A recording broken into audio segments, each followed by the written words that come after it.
चलो फिर निकल लिया।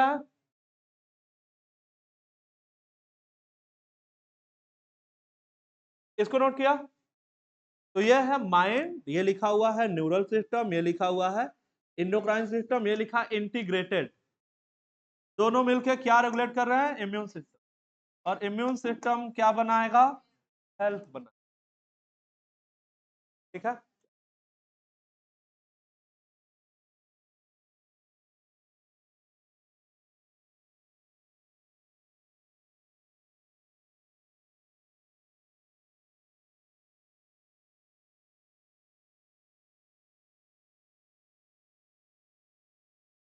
चलिए, तो ये देखिए सारी पॉइंट, ये सारे पॉइंट हो गए। It was thought that person with black bile belong to heart personality and would have fever. This idea was arrived at by pure reflective thought. ठीक है, ये बस एक मनगढ़ंत ही बात थी, सही तो है ही नहीं। The theory, the discovery of blood circulation by William Harvey using experimental method and the demonstration of normal body temperature in person with black while using thermometer disproved the good humor hypothesis of health. In later year, biology stated that mind प्रभावित करता है neural system और endocrine system की सहायता से। किसको? अपने immune system को। And that our immune system maintain health.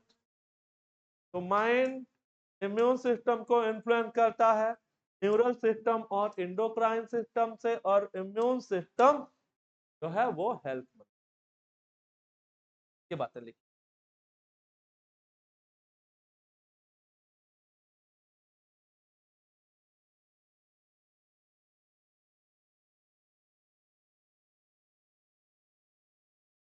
चले, अब यहां तक हमने पढ़ा। इसके बाद देखिए क्या करा इस वजह से माइंड और जो मेंटल स्टेट है वो प्रभावित करता है किसको? हेल्थ को। ठीक है। दिमाग और दिमाग की जो दशा है वो हेल्थ को प्रभावित करता है। आपको हेल्थ इज अफेक्टेड बाय, तो स्वास्थ्य जो है वो कैसे प्रभावित हो सकता है? देखिए कैसे प्रभावित हो सकता है भाई। स्वास्थ्य जो है, हेल्थ जो है, वो प्रभावित हो सकता है कि किसी हेल्दी पर्सन को क्या हो गया? इन्फेक्शन हो गया है। किससे? ढेरों पैथोजन है, बैक्टीरिया, वायरस, प्रोटोजोआ, फंगस, सब है ना। इनसे इन्फेक्शन हो गया उसको, तो हेल्थ जो है प्रभावित हो जाएगा। ठीक है। इसके अलावा क्या हो सकता है? उसको जेनेटिक डिसऑर्डर हो सकता है। ठीक है, जेनेटिक डिसऑर्डर होगा तो कॉन्जेनाइटल होगा, है ना। कहने का मतलब जो बच्चा जब से पैदा होगा तब से वो बीमारी उसके साथ रहेगी ही। तो हेल्थ को कौन प्रभावित कर सकता है? जेनेटिक डिसऑर्डर प्रभावित कर सकता है, इन्फेक्शन प्रभावित करता है। इसके अलावा जो रहन सहन है वो भी हेल्थ को क्या करता है? वो भी हेल्थ को प्रभावित करता है। ठीक है। रहन सहन में जिसमें फूड और वाटर के बारे में बात हो रही है। ठीक है। रेस्ट के बारे में बात हो रही है, एक्सरसाइज के बारे में बात हो रही है। ठीक है ना। और कौन से हैबिट्स हैं जो नहीं होनी चाहिए, है ना, कौन से हैबिट जो हैं वो होनी चाहिए, ये सब कुछ इंक्लूडेड है किसमें? Life style. तो कौन क्या क्या बातें हो रही हैं? बातें हो रही है कि जेनेटिक डिसऑर्डर प्रभावित कर सकता है। देखो क्या बोला, deficiency with which a child is born and deficiency या defect with the child inherited from parent from birth. मतलब जन्मजात है वो बीमारी उसमें, है ना। कोई बच्चा पैदा हुआ वो बीमारी के साथ पैदा हुआ, तो वो जेनेटिक डिसऑर्डर है जो उसके हेल्थ को प्रभावित कर रहा है। इन्फेक्शन हो सकता है, बैक्टीरिया, वायरस, प्रोटोजोआ, फंगस, है ना, थेरोपैथोजन। तो इन्फेक्शन हो सकता है। और क्या? लाइफ स्टाइल जो है वो भी प्रभावित कर सकता है। तो क्या क्या कहा? जेनेटिक्स हो सकता है, जेनेटिक डिसऑर्डर हो सकता है, और क्या हो सकता है? इन्फेक्शन हो सकता है, और क्या हो सकता है? लाइफ स्टाइल हो सकता है जिसमें फूड, वाटर, रेस्ट, एक्सरसाइज, ये सब जो है इंक्लूडेड है। ठीक है, ये सवाल आएगा, आप कर लो। चलिए अब हेल्थ की एक डिफिनीशन है, ये आपको याद करनी पड़ेगी, हेल्थ की डिफिनीशन। ठीक, चलिए रिप्रोडक्टिव हेल्थ की डिफिनीशन आपको याद है? रिप्रोडक्टिव हेल्थ की डिफिनीशन याद है? चलिए हमने कहा था ये डिफिनीशन में 4 टर्म आने चाहिए। कौन से 4 टर्म आने चाहिए? BSPE, behavioral, social, physical and emotional well-being in all aspect of reproduction। ठीक है ना? चलिए BSPE याद रखिएगा। और आज आपको नई डिफिनीशन याद करा रहे हैं, ये रिप्रोडक्टिव हेल्थ की नहीं, ये हेल्थ की। तो term health is very frequently used by everybody. सब लोग हेल्थ के बारे में बात किया करते हैं, है ना? How do we define it, हम इसे कैसे परिभाषित कर रहे हैं? Health does not simply mean substance of disease और फिजिकल फिटनेस, है ना? तो कह रहा है कि हेल्थ का सिर्फ इतना मतलब नहीं है कि किसी के शरीर में कोई बीमारी नहीं है या वो क्या दिख रहा है, वो फिजिकली फिट दिख रहा है। सिर्फ इतना ही मतलब हेल्थ का नहीं है। हेल्थ का मतलब सिर्फ ये नहीं है कि जो शरीर में है उसमें कोई बीमारी नहीं है शरीर, क्या या कोई फिजिकली फिट है तो वो हेल्दी ही होगा। ठीक, तो अगर ये बात नहीं है, सिर्फ बीमारी से नहीं परिभाषित होगा तो फिर क्या होना चाहिए? तो इट कुड बी डिफाइंड है, इसको ऐसे परिभाषित किया जा सकता है। कैसे? ये स्टेट ऑफ कंप्लीट क्या क्या है? Physical, mental and social wellbeing. तो 3 टर्म कौन से इसमें? Physical, mental and social. 3 term कौन से हैं? Physical, mental and social. ठीक है ना?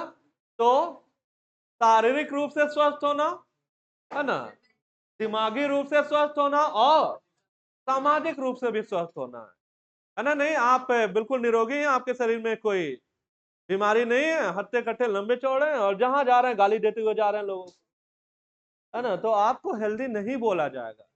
हेल्दी के लिए ये तीनों टर्म जो है क्या होने चाहिए? पूरे होने चाहिए। कौन कौन सा? Physical, mental and as for sexual नहीं बोलना है। ये रिप्रोडक्टिव हेल्थ की डिफिनीशन में नहीं है हम लोग। हम सिर्फ क्या बात बोल रहे हैं? सिर्फ हाँ, अगर इसमें आप सेक्सुअल ढूंढना चाहोगे तो ये किसमें आ गया? ये फिजिकल वाले में आ गया। किसमें आ गया? ये फिजिकल वाले। इस हेल्थ में अगर आप रिप्रोडक्शन या सेक्सुअल वाला टर्म ढूंढना चाह रहे हो तो यहाँ फिजिकल में आ जाएगा। आप ध्यान देना, डिफिनेशन में ये तीनों टर्म मिलने चाहिए। क्या क्या लिखा हुआ? PMS। ठीक है, PMS आप याद रखिए, किनारे नोट कर लीजिए, तीनों टर्म आने चाहिए। और डिफिनेशन जब ये देगा ना, यही पूछना चाहेगा ये तीनों टर्म आपको याद है कि नहीं याद है। तो ये 3 टर्म कौन से हैं? Physical, mental and social. तो physical, mental and social wellbeing की बात होगी। ठीक है, चलिए तो ये किनारे इसको नोट कर लीजिएगा और डिफिनेशन इसको बात से बंद करिए। It could be defined as से लेकर के सोशल वेलबींग तक, इसको बात में आप बंद कर दीजिए। देखिए क्या कह रहा है, कोई कंट्री है, अगर उस कंट्री के लोग जो हैं अगर स्वस्थ होंगे, हेल्दी होंगे, तो उनकी इफिशिएंसी ज्यादा रहेगी काम के प्रति। ज्यादा इफिशिएंट होंगे लोग तो प्रोडक्टिविटी क्या होगा? ज्यादा होगा। तो उस देश की जो इकोनॉमी है वो क्या है? बढ़ेगी, जाहिर सी बात है बढ़ेगी। ठीक है ना? इसके अलावा अगर हेल्दी लोग रहेंगे तो उनकी उम्र भी क्या है? बढ़ जाएगी। और हेल्दी, पूरा समाज ही हेल्दी है तो IMR और MMR भी क्या हो जाएगा? कम हो जाएगा। What is MMR? What is IMR? ठीक है, यहाँ पे आइए, इस डिफिनेशन को बंद करिए और किनारे ये तीनों टर्म नोट करिए, PMS, SPM, जैसे भी आपको याद हो जाए।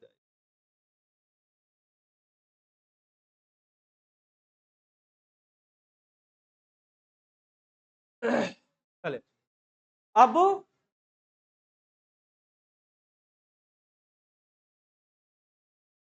एक अच्छे हेल्थ को कौन सी चीजें कंप्लीमेंट कर रही हैं, है ना, ये देखते हैं जरा। देखिए क्या लिखा हुआ है, balance diet. What is balance diet? संतुलित आहार। ठीक, इसके अलावा क्या है, पर्सनल हाइजीन।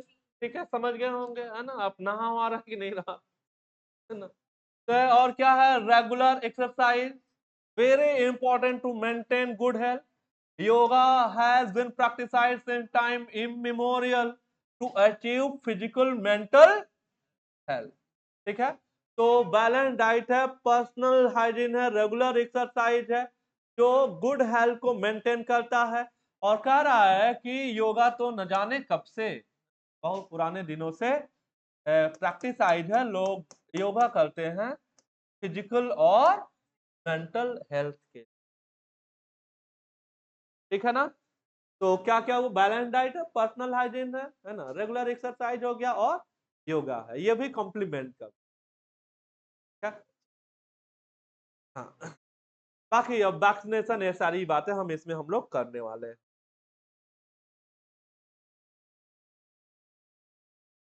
चलिए, when the functioning of one or more organ अथवा system of the body is adversely affected, characterized by appearance of various signs and symptoms, we say that we are not healthy।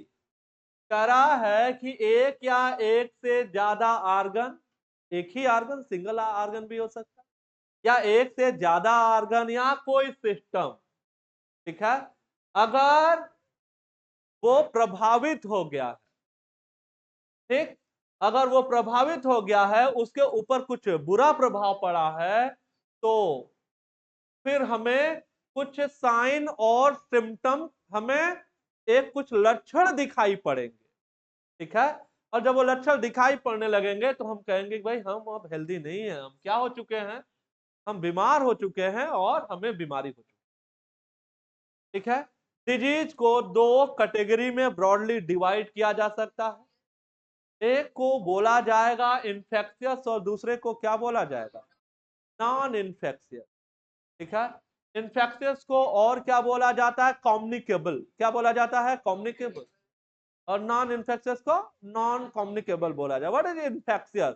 किस बीमारी को infectious कहा जाएगा? Disease which are easily transmitted from, हाँ, कोई infected person है, उससे वो बीमारी किसी दूसरे इन्फेक्टेड पर्सन को चली जाए तो क्या बोला जाएगा, इन्फेक्शियस। इसको बोला जाएगा कम्युनिकेबल। ठीक है ना। ढेरों इन्फेक्शियस बीमारियां भी बहुत पढ़ने जा रहे हैं। ठीक है, और दूसरा क्या है, दूसरा क्या है, जो पर्सन टू पर्सन स्प्रेड नहीं होगा उसे क्या बोला जाएगा,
चले यहाँ देखिए, तो पहला पार्ट है इन्फेक्शियस का, दूसरा है नॉन इन्फेक्शियस का। इन्फेक्शियस का क्या मतलब है? Disease spread person to person. अब पर्सन टू पर्सन बोलने का यह मतलब है कि इसमें एक पर्सन जो है वो इन्फेक्टेड है। क्या? चले, अगर पर्सन टू पर्सन स्प्रेड नहीं होगा तो उसे क्या बोला जाएगा? उसे बोला जाएगा नॉन इन्फेक्शियस। ठीक है। अब दोनों बीमारियों में कौन ज्यादा कॉमन है? इन्फेक्शियस। कौन सा? इन्फेक्शियस ज्यादा कॉमन है। इन्फेक्शियस ज्यादा कॉमन है। इन्फेक्शियस बीमारियों में HIV जैसी बीमारियां जो हैं वो क्या हैं? जानलेवा। लिटल मतलब लिथल, लिथल मतलब जानलेवा। ओके चलो।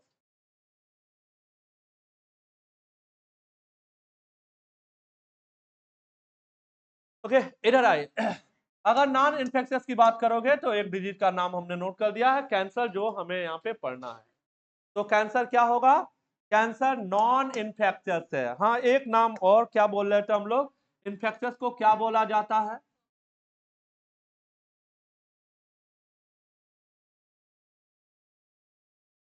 इसको क्या बोला जाएगा? Non communicable.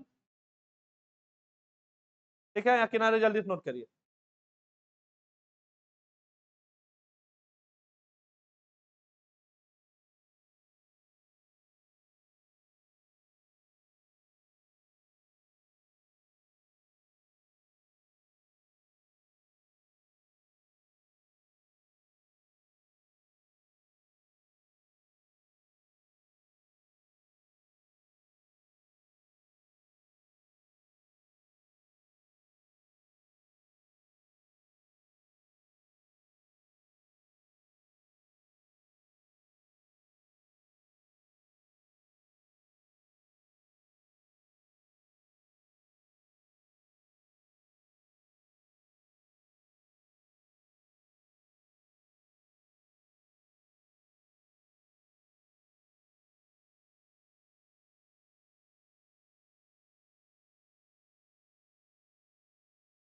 नोट कर लिया? चल।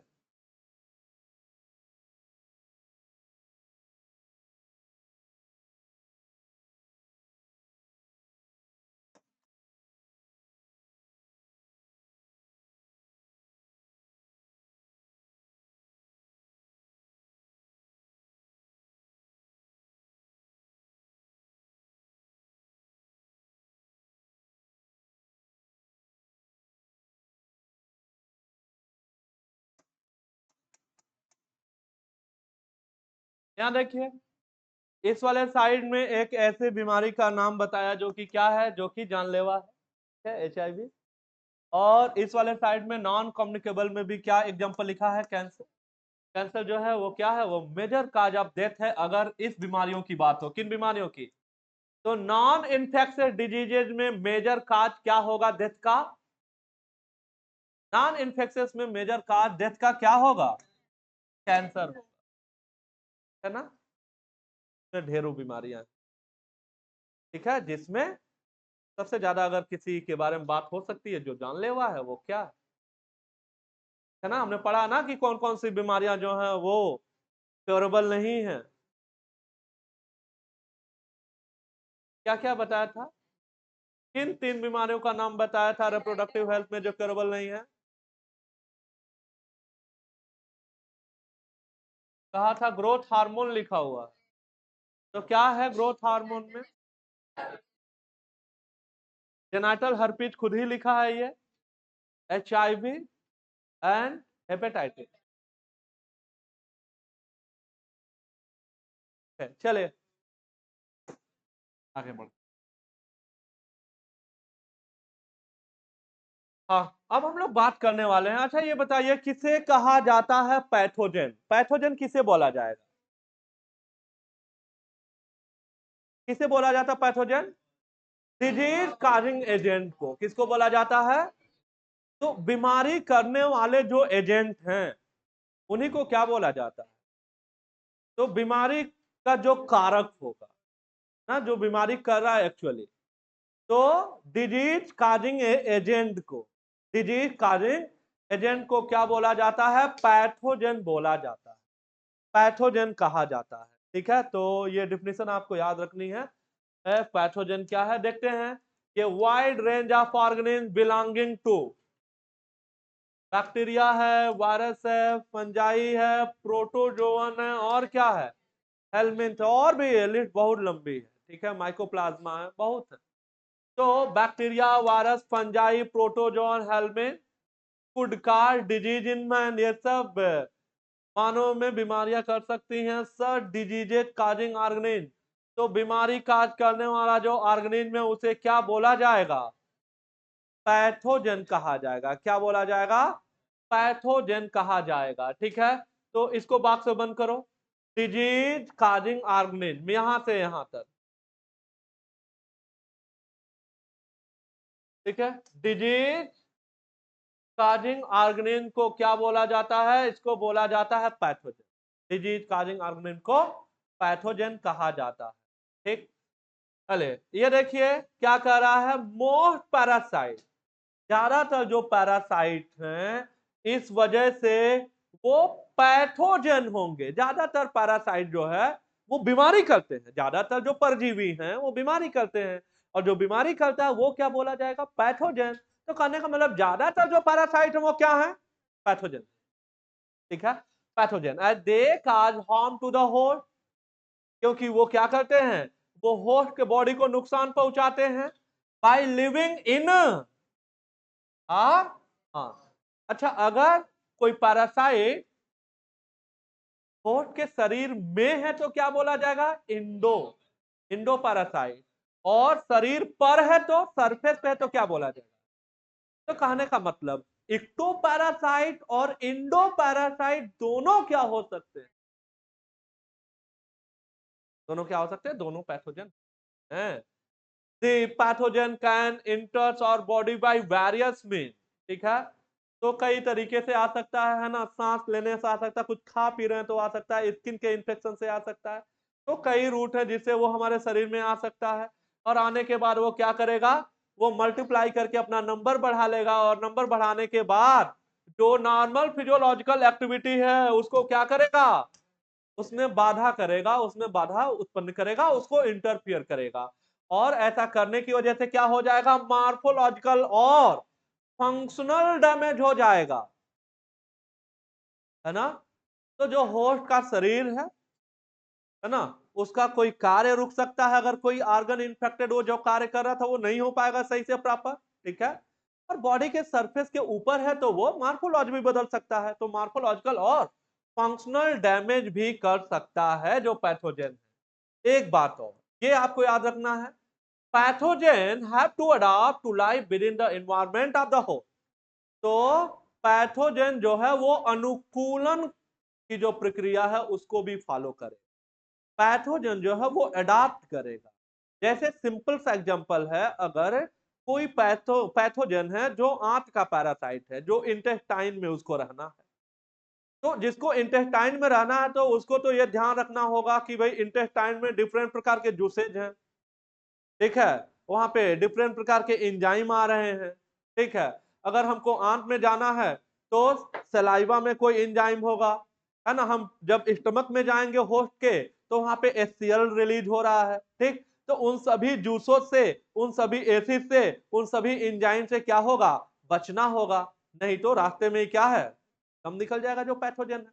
तो उसको एडाप्टेशन भी शो करना होगा। अगर कोई पैरासाइट पैथोजन बनना चाह रहा है तो वो एडाप्टेशन शो करेगा। ठीक, तो pathogen have to adopt to live within the environment of host. For example, क्या एग्जांपल है? यही एग्जांपल हमें याद करना।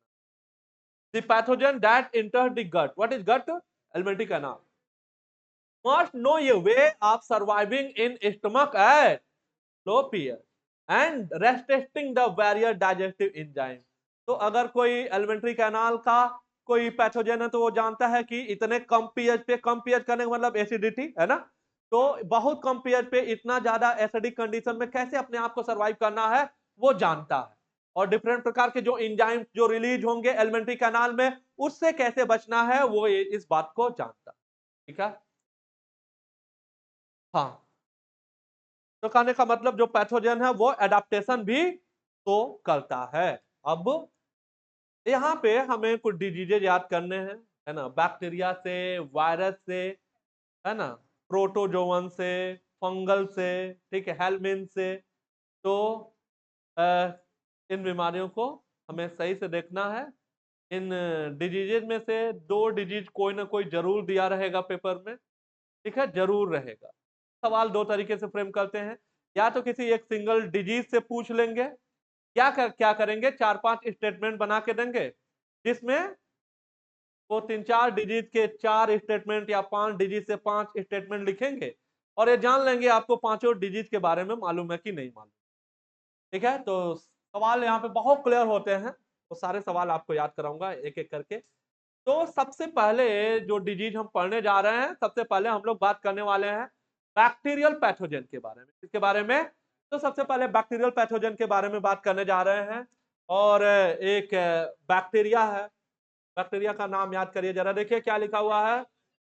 हाँ, तो ये बैक्टीरिया है, क्या नाम है इसका, इसका नाम है साल्मोनेला टाइफी। साल्मोनेला टाइफी नाम है इसका, ठीक है, साल्मोनेला टाइफी।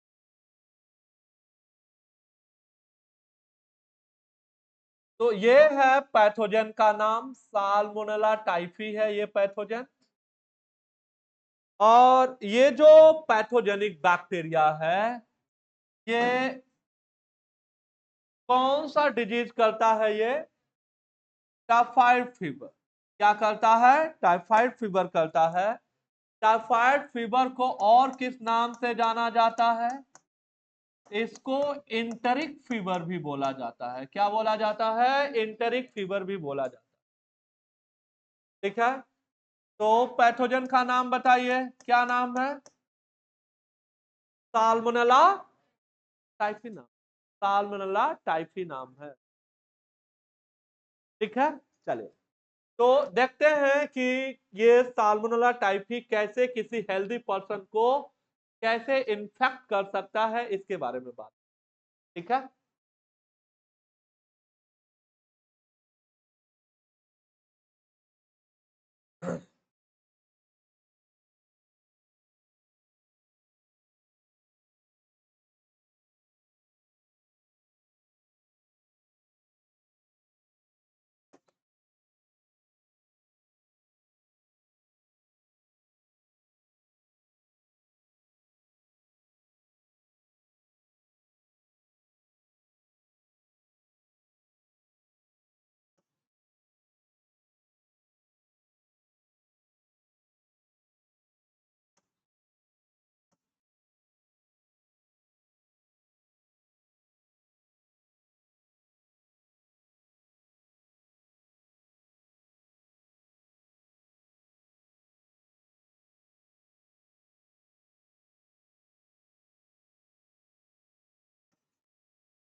इसको देखते हैं।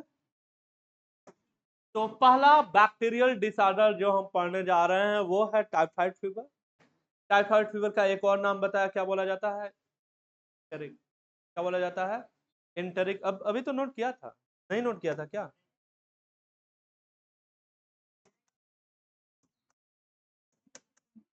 क्या बोला जाता है? एंटेरिक फीवर बोला जाता है। क्या बोला जाता है? Enteric fever. चलो अब इसको ध्यान से देखो पहले। देखो ये कोई पर्सन है जो इन्फेक्टेड है। इस पर्सन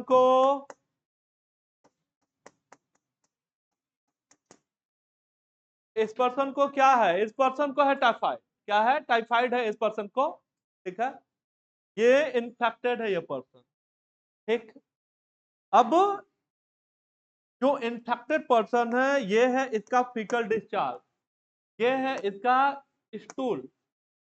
ठीक है, समझ रहे हो? तो इसके फीकल डिस्चार्ज में जो रेड कलर से ऐसे हमने ये डॉट बनाए हैं, ये है क्या? एक्चुअली ये है बैक्टीरिया। तो जो इन्फेक्टेड पर्सन है उसके फीकल डिस्चार्ज में क्या होगा? ये बैक्टीरिया होगा। कौन सा बैक्टीरिया? नाम ही नहीं याद हुआ क्या अभी? क्या नाम है? Salmonella typhi. साल्मोनेला टाइफी नाम है। ठीक है, तो ये है इन्फेक्टेड पर्सन और इस पर्सन को क्या है? टाइफाइड है। इसका जो फीकल डिस्चार्ज है उसमें क्या है? उसमें है बैक्टीरिया। कौन सा बैक्टीरिया? यही साल्मोनेला टाइफी। अब इस फीकल डिस्चार्ज से, इस स्टूल से क्या हो सकता है? फूड और वाटर का कंटामिनेशन हो सकता है। अगर ये फीकल डिस्चार्ज किसी कारण से किसके कांटेक्ट में आ जाए? फूड या वाटर के कांटेक्ट में आ जाए तो ये क्या हो जाएगा? दूषित हो जाएगा। क्या हो जाएगा? दूषित हो जाएगा। अब दूषित हो गया तो देखो, फूड में और वाटर में भी क्या आ गए? ये बैक्टीरिया आ गए हैं। क्या नाम है इनका? ओके। अब ये जो कंटामिनेटेड फूड और वाटर है, जिन भी लोगों ने इस फूड और वाटर को खाया और पिया, सबके स्मॉल इंटेस्टाइन में, सबके इंटेस्टाइन में क्या पहुंचेगा? ये पैथोजन पहुंच जाए। तो किसी हेल्दी पर्सन में ये सभी लोग क्या थे? ये सभी लोग क्या थे? ये हेल्दी पर्सन थे। लेकिन इन लोगों ने क्या किया है? जो कंटामिनेटेड फूड और वाटर है उसका इंटेक कर लिया। इन सभी के अब कुछ भी खाएंगे पीएंगे कहां जाएगा? आंतों में जाएगा। तो ये पैथोजन इंटर कर गया इनके एलिमेंट्री कैनाल। कहां चला गया? एलिमेंट्री कैनाल में। ठीक है, एलिमेंट्री कैनाल में जाने के बाद से, और हाँ, अब जैसे ही ये एलिमेंट्री कैनाल में जाएगा, और ध्यान से सुनना, इंपॉर्टेंट है। तो as for Salmonella typhi and as for small intestine, as for Salmonella typhi as for small intestine, तो स्मॉल इंटेस्टाइन में जाने के बाद से ये क्या होने लगा? मल्टीप्लाई होने लगा। आपको मालूम बैक्टीरिया बहुत तेजी से डिवाइड करता है, 20 मिनट में डबल हो जाता है। ठीक है, तो स्मॉल इंटेस्टाइन में जाके वो डिवाइड होने लगा और अपना नंबर खूब बढ़ा लिया। और जब खूब बढ़ा लेगा तो आसपास के जो टिश्यू है उनको डैमेज करेगा, तो बीमारी के लक्षण आएंगे। बीमारी के लक्षण क्या आएंगे? तो मल्टीप्लाई होने के बाद बीमारी के सिम्टम आएंगे। ये पर्सन अब इन्फेक्टेड हो चुका है। बीमारी के लक्षण क्या आएंगे? सस्टेन्ड हाई ग्रेड फीवर, ना? टेम्परेचर याद रखना कितना है? 39 टू 40, 39 से 40 डिग्री सेंटीग्रेड का हाई फीवर होगा उसे। ठीक है, तो sustained high grade fever, sustained high grade fever. अच्छा, इसके बाद देखो क्या लिखा हुआ है? वीकनेस, है ना? कोई भी बीमारी होती है तो जो एपेटाइट है, जो भूख है, वो कम हो जाती है। जब कम हो जाती है तो जाहिर सी बात है वीकनेस, कमजोरी होगी। किसी भी बीमारी में भी होगा। तो सस्टेन्ड हाई ग्रेड फीवर है, वीकनेस है। और अगला सिम्टम क्या है? हाँ, स्टमक पेन, पेट दर्द, और क्या है? कॉन्स्टिपेशन। ठीक है, और क्या है? हेडेक, और क्या है? Loss of appetite. ठीक है, what is headache? What is body act? What is act?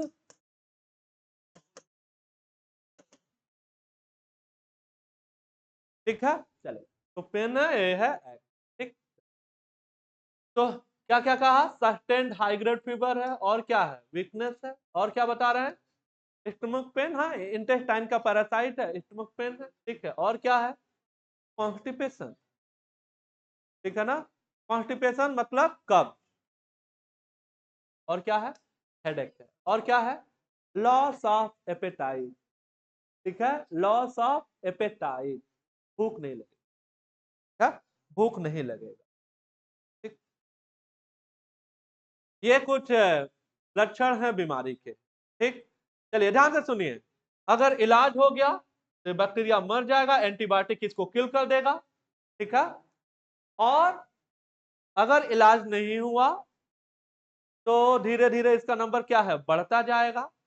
और इलाज नहीं हुआ तो बीमारी क्या हो जाएगी? और गंभीर हो जाएगी, सीवियर हो जाएगा। सीवियर केसेज में आंत में क्या हो सकता है? छेद हो सकता है, इंटेस्टाइनल परफोरेशन हो सकता है ना। और इंटेस्टाइनल परफोरेशन अगर हो जाएगा तो फीकल मैटर में क्या होता है? बैक्टीरिया होते हैं, बहुत बैक्टीरिया होते हैं, ठीक। वो सब बैक्टीरिया कहाँ आ जाएंगे? बॉडी कैविटी में आ जाएंगे। और बैक्टीरिया जहर निकालेगा, ढेर सारा टॉक्सिन रिलीज करेगा, और वो टॉक्सिन जो कार्डियोवैस्कुलर सिस्टम है उसको पूरा क्या करेगा? तहस नहस कर देगा, ठीक है। कहने का मतलब डेथ करा देगा, ठीक। तो इंटेस्टाइनल परफोरेशन से डेथ भी हो सकता है ना। देखने में कितनी छोटी सी बीमारी है, टाइफाइड फीवर, वो भी क्या करा सकता है? वो भी डेथ करा सकता है, क्या? चले, तो ये हमने देखा है यहाँ पे, ठीक? क्या याद रखना है? तो टाइफाइड फीवर कौन करता है? Salmonella typhi. कहाँ मल्टीप्लाई करता है? स्मॉल इंटेस्टाइन में। लो ग्रेड फीवर की हाई ग्रेड फीवर, क्या टेम्परेचर?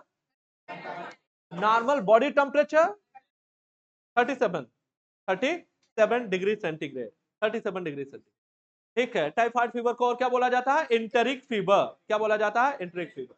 क्या क्या सिम्टम बताए हैं? High grade fever, sustained high grade fever, और क्या है? वीकनेस, हाँ, स्टमक में पेन होगा, है ना। और क्या? कॉन्स्टिपेशन, और क्या? लॉस ऑफ एपेटाइट, और क्या? वीकनेस हो गया। सीवियर केसेज में क्या हो सकता है? ओके, एक बात और आप ध्यान से सुनना। अगर अगर इलाज नहीं हुआ है और नंबर बहुत ज्यादा हुआ है ना, तो ये ब्लड से, किसके थ्रू? ब्लड से माइग्रेट कर सकता है, ब्लड से माइग्रेट कर सकता है, ठीक है।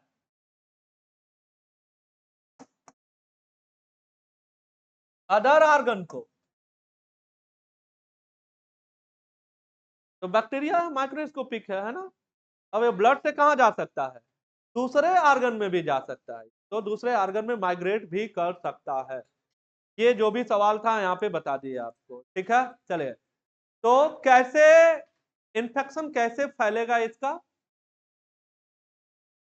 कंटामिनेटेड फूड और वाटर से, ठीक है। कंटामिनेटेड फूड और वाटर से। ध्यान से सुनना, उन सभी बीमारियों को जो दूषित खाने और पानी से फैलते हैं उनको बोला जाता है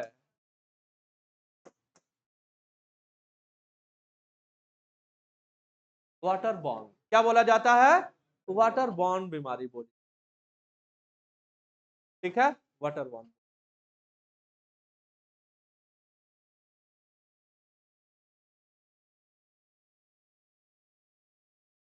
क्लियर है ना ये? हाँ, ये टेम्परेचर आप याद रखना, क्या टेम्परेचर है इसका? 39 से 40 डिग्री सेंटीग्रेड, ठीक। तो और भी टेम्परेचर आपको याद कराने वाले हैं, तो आप पहले इसको याद रखिए। स्टैनले मिलर के एक्सपेरिमेंट का टेम्परेचर आपको याद कराऊंगा, 800 डिग्री सेंटीग्रेड है, ठीक है। उसके बाद से बायोटेक्नोलॉजी में हीट शॉक का टेम्परेचर आपको याद कराने वाले हैं, 42 डिग्री सेंटीग्रेड का। कितना? 42, ठीक है। बाकी पीसीआर में टेम्परेचर आपको याद कराएंगे जब हम लोग पढ़ेंगे पॉलीमरेज चेन रिएक्शन, तो ये टेम्परेचर आपको याद कराए हैं। और इससे पहले नॉर्मल बॉडी टेम्परेचर आपको याद है, ठीक है ना। ये आप, ठीक है। हाँ, ये सवाल देखो, ये भी सवाल बहुत फ्रिक्वेंटली पूछा जाता है और सब लोग जानते भी। हाँ, तो टाइफाइड फीवर को कंफर्म करने वाला टेस्ट कौन सा है? Widal test. क्या है? Widal test. ठीक है ना? विडाल, विडाल नाम है इसका, विडाल टेस्ट बोला जाता है। ठीक है, ठीक कर लेना। तो विडाल टेस्ट, यहाँ देखिए, अब एक एक एग्जाम्पल के बारे में बात करने वाले हैं। टाइफाइड की बात हो रही है, तो एक बहुत पुराना एग्जाम्पल है मेडिसिन में जो दिया जाता है टाइफाइड की जब बात होती है ना। तो एक लेडी थी, लेडी का क्या नाम? मैरी मैलोन नाम है इनका। क्या नाम था? मैरी मैलोन नाम था लेडी का। ठीक है, और मैरी मैलोन जो थी, वो प्रोफेशन से क्या थी? कुक थी। प्रोफेशन से कुक थी। ठीक, और कुक थी तो लोगों को टिफिन बना के देने का काम था। ठीक है ना? और वो क्या थे? वो टाइफाइड की करियर थे, उनको टाइफाइड था। हाँ, मैरी मलन को टाइफाइड था, और वो प्रोफेशन से क्या थी? कुक थी। तो लोगों को टिफिन बना के दिया करती थी। ठीक है ना? वो continue to spread typhoid for several year through food she prepare. तो कई सालों तक लगातार वो जो जो उनसे टिफिन लेता था, सभी लोगों को क्या हो गया? सभी लोग टाइफाइड से ग्रसित हो गए, क्योंकि मैरी मलन को क्या था? टाइफाइड था। वो टाइफाइड की क्या थी? कैरियर थी। ठीक है, और इतने लोगों को टाइफाइड इनकी वजह से हुआ, इस वजह से मैरी मेलन का नाम ही बदल दिया गया। क्या बोला गया? उनको कहा गया टाइफाइड फैलाने वाली मैरी। मैरी मेलन का नाम क्या पड़ गया? टाइफाइड मैरी उनको बोला जाने लगा। टाइफाइड बीमारी फैलाने वाली मैरी नाम हो गया। ठीक है ना? चले, तो क्या निक नेम मैरी मेलन का? टाइफाइड। ठीक है, कुक बाय प्रोफेशन, याद रखिएगा। ठीक, मैरी मेलन का निक नाम आपको याद रखना है, आसान है, टाइफाइड नाम पे ही है ना। टाइफाइड मैरी नाम, टाइफाइड मैरी। ठीक है, तो पहला बैक्टीरियल डिजीज हमने पढ़ा। अब दूसरा बैक्टीरियल डिजीज जो हम पढ़ने जा रहे हैं वो है निमोनिया। क्या है? तो वो निमोनिया है। तो अगली बीमारी जो हम पढ़ने जा रहे हैं वो निमोनिया।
देखते हैं। चले, ये अगली बैक्टीरियल डिजीज है और डिजीज का नाम बता दिया, क्या नाम है? निमोनिया। क्या नाम है? निमोनिया नाम। ठीक है, बैक्टीरियल डिजीज नाम है, तो बैक्टीरिया का नाम बताइए। हाँ, पहला नाम बताइए, पहला बैक्टीरिया बताइए जो निमोनिया कर रहा है, क्या नाम है? Streptococcus pneumoniae. क्या है? Streptococcus pneumoniae. ठीक है, तो स्ट्रेप्टोकोकस निमोनी निमोनिया करता है। इसके अलावा एक और बैक्टीरिया, नाम पढ़िए जरा, हीमोफिलस इन्फ्लुएंजी। ये इन्फ्लुएंजा वायरस के बारे में बात नहीं हो रहा है। हीमोफिलस इन्फ्लुएंजी ये वायरस नहीं है, क्या है? ये बैक्टीरिया है, याद रखिएगा। तो दो बैक्टीरिया का नाम बताइए जो निमोनिया करता है, बताइए जल्दी से, दो बैक्टीरिया का नाम बताइए। क्या क्या? स्ट्रेप्टोकोकस निमोनी और क्या? Haemophilus influenzae. ठीक है, ये निमोनिया करता है। चलिए अब ध्यान से देखिए इसको। क्या देखिए, ये इन्फेक्टेड पर्सन है ना, ये वो पर्सन है जिसको निमोनिया है। ठीक है, देखो यार इधर, ये पर्सन है जिसको निमोनिया है। ठीक है, इसको है निमोनिया, ये इन्फेक्टेड पर्सन है। ठीक है, और ये इन्फेक्टेड पर्सन अगर इसके फेफड़े इन्फेक्टेड हैं, रेस्पिरेटरी पाथवे में कहीं भी अगर दिक्कत होगी इंक्लूडिंग लंग्स, ठीक है ना, तो सिम्टम क्या होगा? तो इसके अलावा स्नीज, तो स्नीजिंग एंड कफिंग, है ना, तो छींक आ सकता है, कफ कर सकता है। स्नीजिंग और कफिंग से क्या होगा? देखो इधर, स्नीजिंग और कफिंग से ये है एयर ड्रॉपलेट। ठीक है, या आप एरोसॉल बोलो, और इसी में आप देख रहे हो ना, हमने ब्लैक कलर के क्या लगा दिए हैं? डॉट लगा दिए हैं। तो जो वो कफ कर रहा है, जो स्नीज कर रहा है, उन एयर ड्रॉपलेट में क्या होंगे? बैक्टीरिया होगा। कौन सा बैक्टीरिया? जो निमोनिया करता है। क्या नाम बताया बैक्टीरिया का? Streptococcus pneumoniae. और कौन सा? Haemophilus influenzae. ये क्या कर रहा है? ये इसी ने इन्फेक्शन किया था। ये इन्फेक्टेड पर्सन जब स्नीज किया है, छींका है, और जब खांसा है, जब कफ किया है, तो जो एरोसॉल या जो एरोड्रॉप वो बाहर रिलीज किया है, उसमें बैक्टीरिया है। अब ये एयर ड्रॉपलेट और एरोसॉल जो भी हेल्दी पर्सन इनहेल्ड करेगा, है ना, ये हेल्दी पर्सन वो सांस लिया और ये हवा में था, पूरे जो एयर ड्रॉपलेट या कुछ जो है वो इन हेल्दी पर्सन के नाक में चले गए, नोस्ट्रल से होते हुए वो कहां पहुंच गया? फेफड़े में पहुंच गया। फेफड़े में पहुंच गया, है ना, फेफड़े में पहुंच गया, और फेफड़े में कहां पहुंच गया? एल्वुलाई में चला। कहां पहुंचा है? एल्वुलाई। ठीक है, अब एल्वुलाई में गया होगा, मल्टीप्लाई किया होगा, उसका नंबर बढ़ा होगा, और जब बढ़ा होगा तो ये भी बेचारे अब क्या हो गए? ये भी बेचारे बीमार हो। ठीक है, ये भी बीमार हो गए। ठीक, अब बीमार हो गए तो सिम्टम क्या है? फीवर। है, कोई भी पैथोजन, चाहे बैक्टीरिया हो चाहे वायरस हो, है ना, कोई भी पैथोजन जब शरीर के अंदर एंटर करता है तो बॉडी का टेम्परेचर अपने आप ही क्या है? बढ़ेगा। आगे हम लोग इम्यूनिटी पढ़ने वाले हैं ना, तो हम लोग जानेंगे कि ये एक प्रकार का बैरियर। फीवर का आ जाना एक अच्छी बात है। फीवर अगर आ जाएगा तो बॉडी का बढ़ा हुआ टेम्परेचर जो है पैथोजन के ग्रोथ को क्या करता है? सप्रेस करता है। इस वजह से बॉडी का टेम्परेचर बढ़ता है। कोई भी पैथोजन हो, चाहे बैक्टीरिया हो चाहे वायरस हो, है ना, कोई भी पैथोजन या प्रोटोजन कोई भी हो, अगर कोई पैथोजन इंटर करेगा तो बॉडी का टेम्परेचर जरूर बढ़ेगा, क्योंकि बढ़ा हुआ टेम्परेचर जो पैथोजन के ग्रोथ को सप्रेस कराता है। तो इस वजह देखो क्या हो रहा है? फीवर हो रहा है। अभी पहले हमने टाइफाइड पढ़ा, उसका नाम ही है टाइफाइड फीवर। ठीक है, तो फीवर हो रहा है। हाँ, खास बात, फीवर के साथ क्या है? Chill. What is chill? Chill कहने का क्या मतलब है? ठंड। ठंड भी लगे। बुखार तो हो ही रहा है, लेकिन ऐसा बुखार हो रहा है जिसमें ठंड भी लग रही है। बुखार दो तरीके से होता है। एक ऐसा बुखार होता है जब हमें ठंड नहीं लगती है, फिर हमें कंबल चादर ये सब ओढ़ने की जरूरत नहीं होती है। लेकिन कभी कभी हमें ऐसा फीवर होता है कि फिर हम रजाई ओढ़ लेते हैं, अगर नहीं उस समय गर्मी का दिन है तो उसमें जो गद्दा वद्दा बिछा वही ओढ़ लेता पेशेंट। ठीक है, मतलब दो प्रकार से, एक बार फीवर एसोसिएट करता है चिल के साथ और एक बार वो चिल के साथ एसोसिएट नहीं करता है। ठीक है, जैसे मलेरिया वाला फीवर भी क्या है, चिल के साथ आता है, चिल के साथ साथ रीगर भी। इतनी ठंड लगती है कि कपकपी शुरू हो जाती है। तो चिल्स और रिगर के साथ फीवर आना वो लक्षण रहता है किसका, मलेरिया। ठीक है, अभी जब डेंगू वाला जब फीवर होगा तो उसमें क्या होगा, उसमें ज्वाइंट में पेन होगा। क्या होता है, ज्वाइंट में पेन होगा। यहाँ देखो, अगर इसका फीवर है निमोनिया का, तब भी क्या होगा, तभी फीवर के साथ क्या है, ठंड लगेगी उसको। क्या होगी, ठंड लगेगी। ठीक है, तो फीवर हो रहा है, फीवर के साथ साथ क्या है, ठंड भी लग रही है उसको। इसके अलावा देखो, रेस्पिरेटरी पैसेज कभी भी अफेक्टेड होगा तो खांसी तो आएगी है ना, कफ होगा। इसके अलावा हेडेक, हेडेक तो बिना बात की होता है ना, बीमारी में तो हो ही जाए।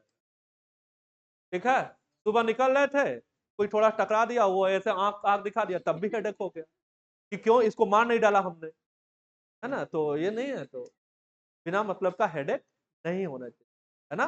और तैयारी पीरियड में, आप तैयारी में क्यों हमेशा अपने दिमाग को हमेशा कूल रखना चाहिए, है ना। बिना मतलब के किसी से कोई पंगा लेने की जरूरत नहीं है ना। नहीं पता लगे कोई गाली दे दिया, क्या कर लो, कुछ नहीं कर पाओगे। ठीक है, अब गाली दिया, अब गए, अब पूरे दिन भर पढ़ नहीं पाए, फिर वही चल रहा दिमाग में, किसी ने कुछ बोल दिया, कैसे बोल दिया, मार डालूंगा, ये कर दूंगा, वो कर दूंगा। नहीं, एकदम कूल रखिए। और आप लोगों के लिए तो बहुत खास बात है ये, बिल्कुल ठंडे रहिए एकदम, बिल्कुल, है ना। कोई अगर कुछ गाली भी देता है ना तो कोई फर्क नहीं पड़ता है, आपको उसके बारे में सोचना नहीं है, तो बिल्कुल एकदम हाँ कूल ही रहिए। नहीं जाके 2 घंटे पता लगे आप उसी के बारे में सोच रहे हैं, 2 घंटा चला गया बिना मतलब के, मुफ्त में, है ना। तो जब किसी से पंगा नहीं लेना चाहिए, और अगर किसी से पंगा तब लेना चाहिए जब आप सामने वाले को पूरा मिटा दो। अगर आपकी उतनी औकात नहीं है तो आपको पंगा नहीं लेना चाहिए।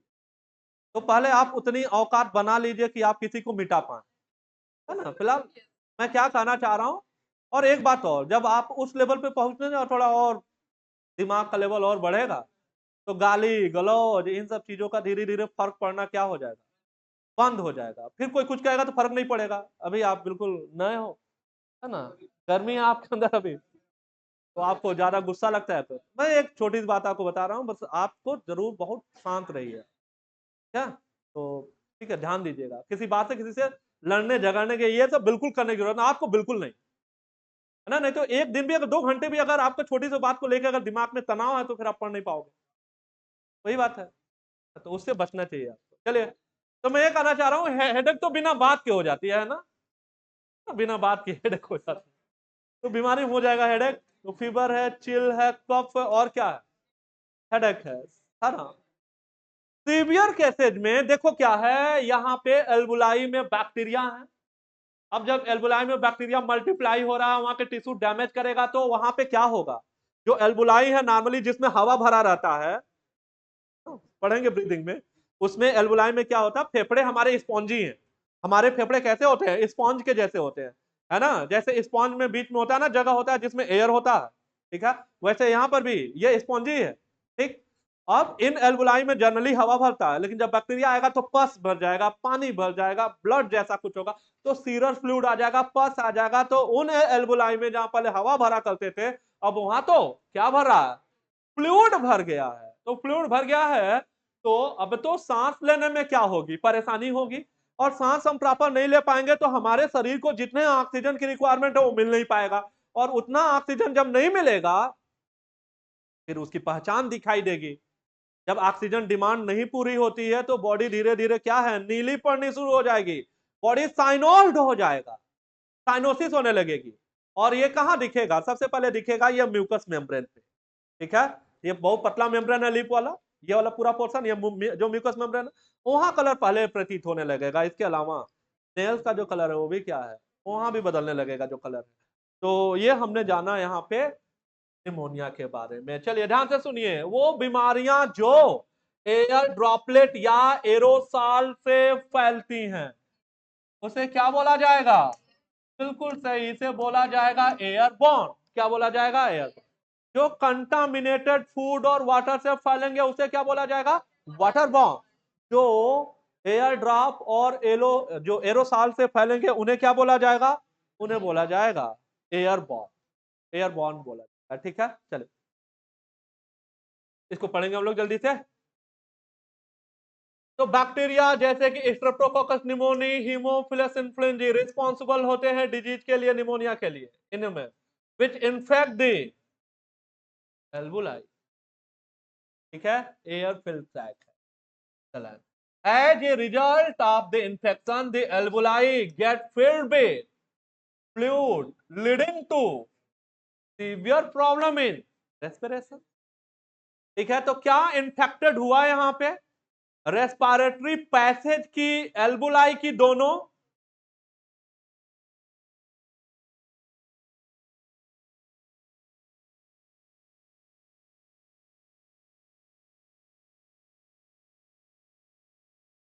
क्या होगा?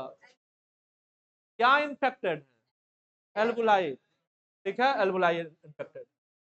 The symptom of pneumonia included fever, chill, cough, headache. In severe cases, lip and fingernails may turn gray to bluish in color. A healthy person acquire infection by inhaling the droplet aerosol released from infected person. इसके अलावा क्या हो सकता है? Even by sharing glasses, ठीक है, and utensils with infected person। तो infected person के जो इस्तेमाल किया हुआ कोई बर्तन है ना, कोई दोस्त है आपका, है ना, जिस ग्लास में वो पानी पिया है आप भी उसी में पी रहे हो, ठीक है, तो फैलने के चांसेस। ओके, कुछ और भी बैक्टीरियल डिजीजेज हैं यहाँ पे, देखिए कुछ नाम लिखा हुआ है, देख लेते हैं क्या क्या नाम दिया हुआ है। डिसेंट्री है, प्लेग है, और क्या है? डिप्थीरिया है।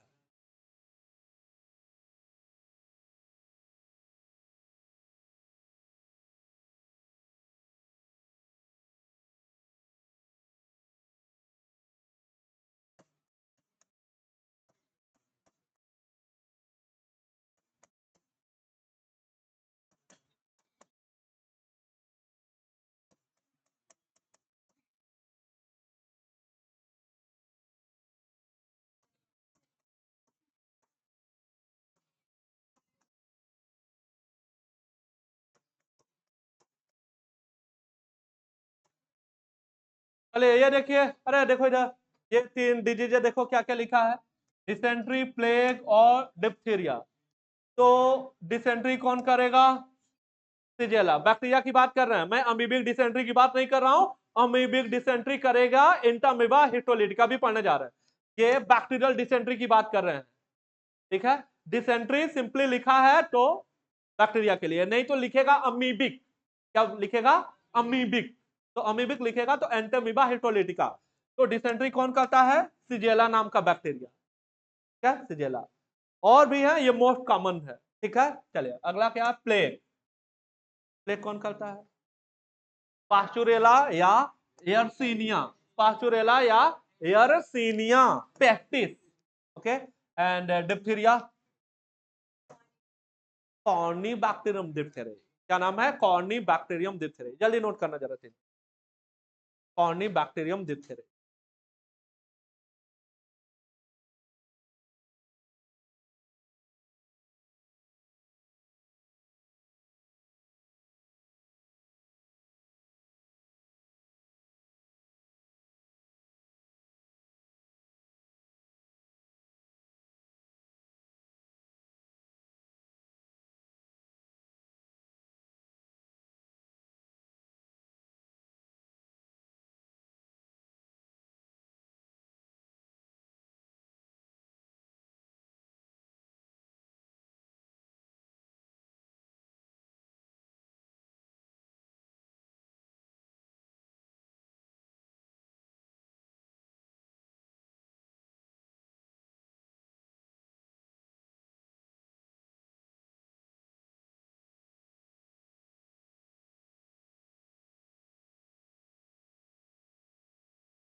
चलो डिसेंट्री के लिए क्या लिखा है? सिजेला।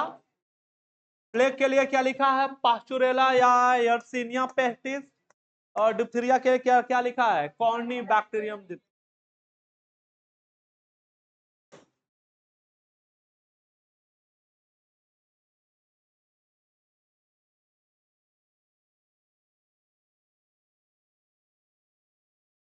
ओके, चले दो बैक्टीरियल के बाद पहला बैक्टीरियल हमने क्या पढ़ा? टाइफाइड।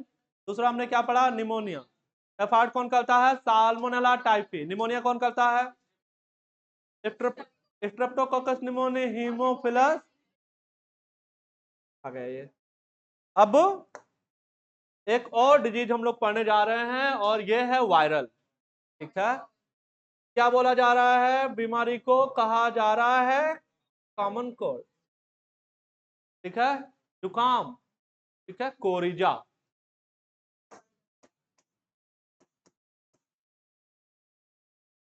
है ना, तो common cold is also known as coryza. क्या बोला जाता है? कोरिजा। ठीक है ना। रफली इसको राइनाइटिस भी बोलते हैं। क्या बोलते हैं? राइनाइटिस। राइनाइटिस भी बोलते हैं। ठीक है, चले तो इसी के बारे में बात करते हैं। तो ये है कॉमन कोल्ड, और कॉमन कोल्ड जिस वायरस से होगा, नाम पढ़िए, राइनो वायरस। Rhino virus. तो कौन करता है कॉमन कोल्ड? Rhino virus. ठीक है, राइनो वायरस।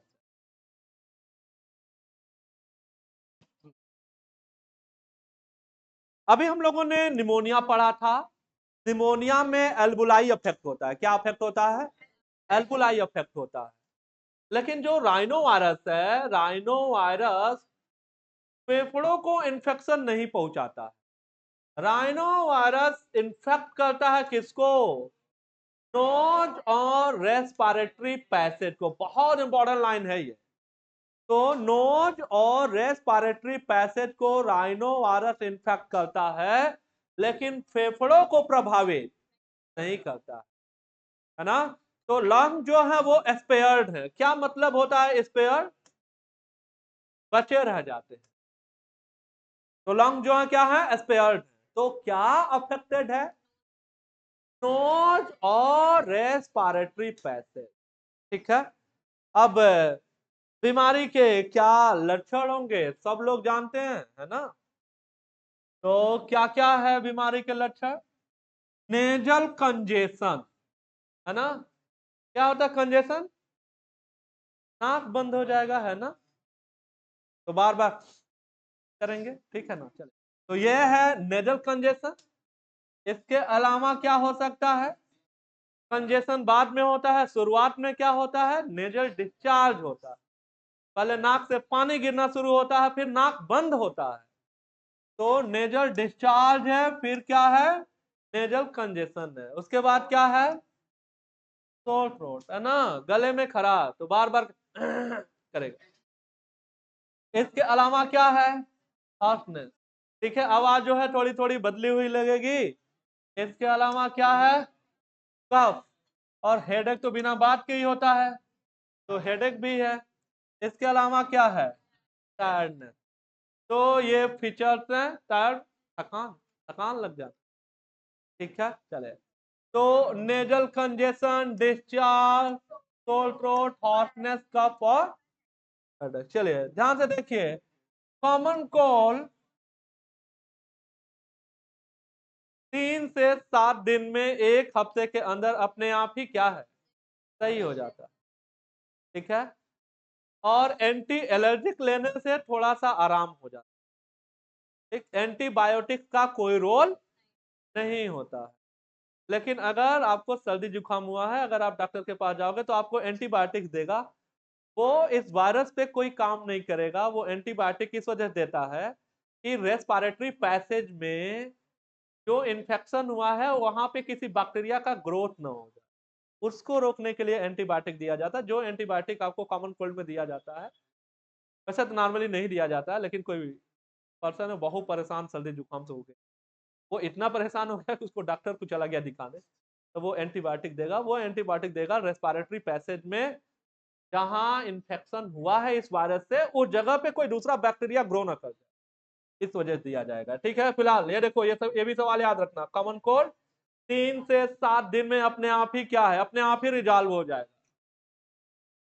ठीक है, चले। और हाँ, कॉमन कोल्ड भी बिल्कुल सिमिलर जैसे हमने निमोनिया पढ़ा। इन्फेक्टेड पर्सन स्नीज कर रहा है ना, छींक रहा है, खांस रहा है, तो एयर ड्रॉपलेट में राइनो वायरस आया और उस एयर ड्रॉपलेट से क्या है, वो चला गया किसी दूसरे हेल्दी पर्सन। ठीक है, बस बिल्कुल सिमिलर उसी पैटर्न पे जाएगा। अब देखो क्या कह रहा है, तो ये भी बीमारी कैसी, वाटर बॉर्न की एयर बॉर्न, एयरबॉर्न, ये भी क्या है, एयरबॉर्न। तो देखो, ड्रॉपलेट रिजल्टिंग फ्रॉम कफ अथवा स्नीज ऑफ इन्फेक्टेड पर्सन। तो इन्फेक्टेड पर्सन का जो कफ है या जो स्नीज है, या तो वो डायरेक्टली क्या हो गया है, इनहेल हो गया है कोई हेल्दी पर्सन। ठीक है, और किसी को सर्दी जुकाम है, यहाँ बैठा हुआ है, वो छींक दिया, और छींक आने से पहले ना वो हैंकी लगा पाया और ना ही अपना हाथ होठ लगा पाया, और आप बगल में बैठे हुए हैं, आप तो सांस ले ही रहे हैं। तो जो एयर ड्रॉप है, जो आस पास में जो बैठे लोग हैं, डायरेक्ट क्या कर लिए, इनहेल कर लिए, तो डायरेक्टली इन्फेक्शन हो जाएगा। ठीक है, कोई जरूरी नहीं है हो जाएगा, बॉडी की जो इम्यूनिटी है जिसकी अच्छी होगी उसको नहीं होगा, लेकिन हाँ, जिसकी इम्यूनिटी थोड़ी डाउन होगी वो क्या हो जाएगा, उसको हो जाएगा सर्दी जुकाम। ज्यादातर लोगों को हो जाता है सर्दी जुकाम, बहुत इन्फेक्शियस बीमारी है ये। ठीक है, चले। इसके अलावा डायरेक्टली इनहेलेशन के अलावा, डायरेक्टली इनहेल्ड हो गया तो हो ही जाएगा, इसके अलावा ट्रांसमिटेड थ्रू कंटामिनेटेड ऑब्जेक्ट सच है पेन। ठीक है, कोई पेन से लिख रहा था, ठीक है ना, और उसी से नाक भी पोंछ रहा है ना, तो नेजल डिस्चार्ज है ही। तो अब वो जो नाक है वो कहाँ लग गया, पेन में लग गया, पेन में लग गया तो वायरस वो कहाँ आके यहाँ चिपक गया, आपने उससे लिखना शुरू किया, आपके हाथ में लग गया वो, है ना। और सबकी आदत है ना, 3-4-5 मिनट के अंदर कभी ना कभी वो बालों पे हाथ ले जाएंगे, या चाहे नाक टच करेंगे, या मुंह पे जरूर एक बार हाथ फेरेंगे वो। 5-10 मिनट में एक आध बार तो जरूर अपना हाथ मुंह पे सब लोग फेर लेते हैं। तो होगा क्या, समझ ही रहे हैं। ठीक है, पेन के अलावा और क्या है, बुक्स है, और क्या है, कप्स है, और क्या है, टोरना, ठीक है, दरवाजे का हैंडल, और क्या है, कंप्यूटर कीबोर्ड है, और क्या है, माउस है, and card infection in a healthy person. तो ये सब कुछ जो है वो इन्फेक्शन फैलाने का कारण हो सकता है। क्या क्या सवाल है, राइनो वायरस सवाल है, 3 से 7 दिन सवाल है, और सबसे इंपॉर्टेंट सवाल यह है, नो जो रेस्पिरेटरी पैसेज इंफेक्टेड हो रहे हैं लेकिन फेफड़े प्रभावित नहीं है, फेफड़े प्रभावित नहीं है, इंपॉर्टेंट है, याद रखिएगा।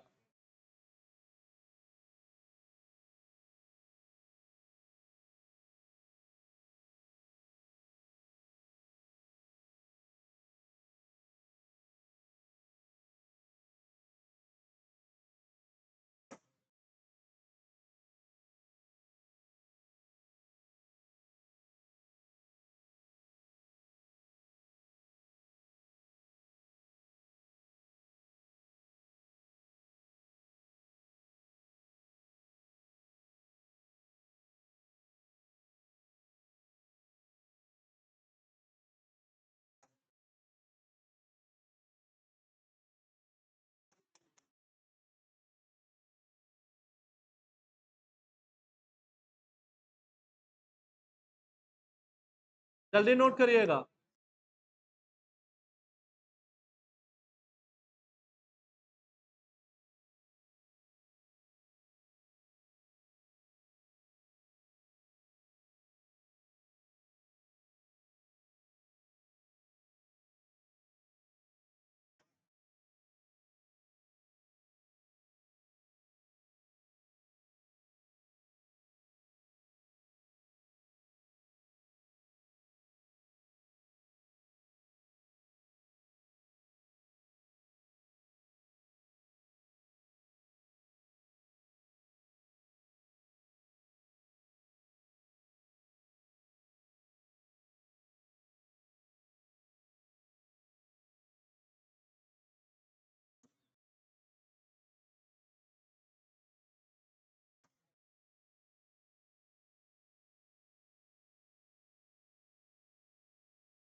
चलिए बताइए, मलेरिया किससे होता है? कौन करता है मलेरिया?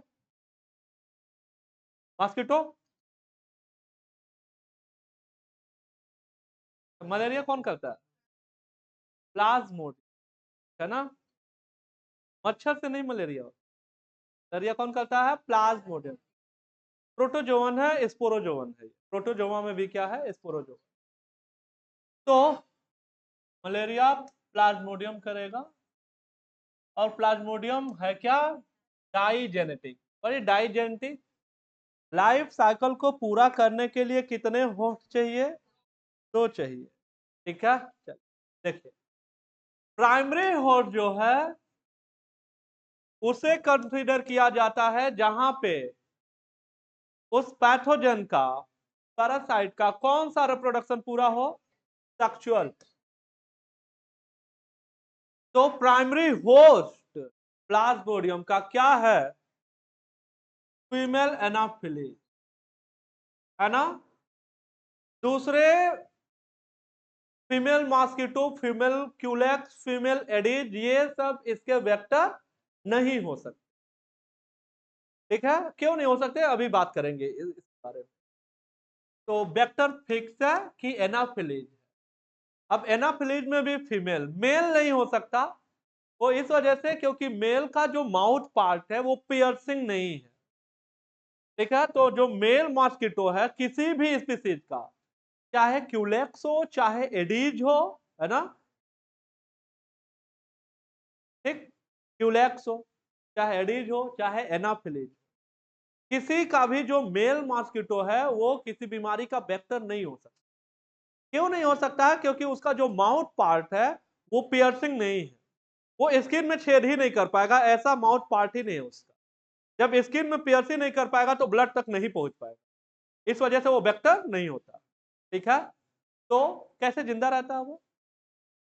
तो सबसे पहले एक बात ये सुन लीजिए, जो फीमेल मॉस्किटो है ना, जो ब्लड मिल्क कर रही है वो अपने न्यूट्रिशन के लिए नहीं, है ना, ये इसको जो इसने ब्लड मिल्क किया है, जो खून पिया है इसने, वो अपना पेट भरने के लिए नहीं ऐसा कर रही है ना। तो जो ब्लड है वो इसको न्यूट्रिशन नहीं दे रहा। ब्लड जो है वो इसने क्यों लिया है? वो गैमेट फॉर्मेशन के लिए, गैमेट बन जाए, लाइफ साइकिल जो है वो पूरा हो जाए, इसलिए। ठीक, अब मेल मॉस्किटो कैसे न्यूट्रिशन लेता होगा? फ्लावर के नेक्टर से, बाकी जैसे दूसरे इंसेक्ट लेते हैं। मॉस्किटो भी क्या है? इंसेक्ट है, तो वो भी ज्यादातर इंसेक्ट के जैसे फ्लावर पे ही बेल्ट है। ठीक है, चलिए, तो फीमेल एनाफिलीज वेक्टर है, याद रखिएगा, प्राइमरी हो। कौन सा रिप्रोडक्शन पूरा होगा यहाँ? Sexual reproduction.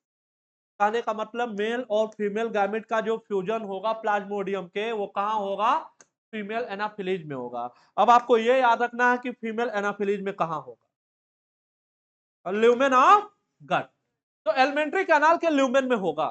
तो ये सवाल आपको याद रखना है कि sexual reproduction male and female gamete का फ्यूजन कहां होने वाला है? कहां पे? तो इधर देखो, फर्टिलाइजेशन और डेवलपमेंट कहां होने वाला है? ये क्या लिखा है, पढ़ो, मॉस्किटोज गट। तो गट करने का मतलब एलिमेंट्री कैनाल, और बहुत क्लियर, एलिमेंट्री कैनाल के वॉल में नहीं, एलिमेंट्री कैनाल के कहा? ल्यूमेन में, बहुत क्लियर लिखा हुआ है ना। अभी इसको हम पूरा कंप्लीट करेंगे पूरा। अब जो सेकेंडरी होस्ट है वो क्या है? वो है ह्यूमन बीइंग। ह्यूमन बीइंग या कोई दूसरा वर्टिब्रेट और भी हो सकता है। ठीक है, ह्यूमन बीइंग है। अब सेकेंडरी होस्ट में कौन सा रिप्रोडक्शन होता है? एसेक्सुअल। ध्यान से सुनिएगा, ये सवाल बहुत इंपॉर्टेंट है ये सब। तो कौन से 2 जगह हैं ह्यूमन बॉडी में जहां प्लाज्मोडियम अपना लाइफ साइकिल पूरा करेगा? तो कहां कहां करेगा? लिवर में। लिवर के अलावा कहां करेगा? आरबीसी में। लिवर में जो साइकिल पूरा करेगा प्लाज्मोडियम उसे क्या बोला जाता है? लिवर साइजोगोनी। और जो आरबीसी में पूरा करेगा उसे क्या बोला जाएगा? एरिथ्रोसाइटिक साइजोगोनी या साइकिल। साइजोगोनी मतलब साइकिल। तो लिवर साइजोगोनी लिवर में, और एरिथ्रोसाइटिक साइजोगोनी कहां? आरबीसी में। तो किन 2 पार्ट को टारगेट कर रहा है प्लाज्मोडियम ह्यूमन बॉडी में? किसको किसको? लिवर को और किसको? आरबीसी को।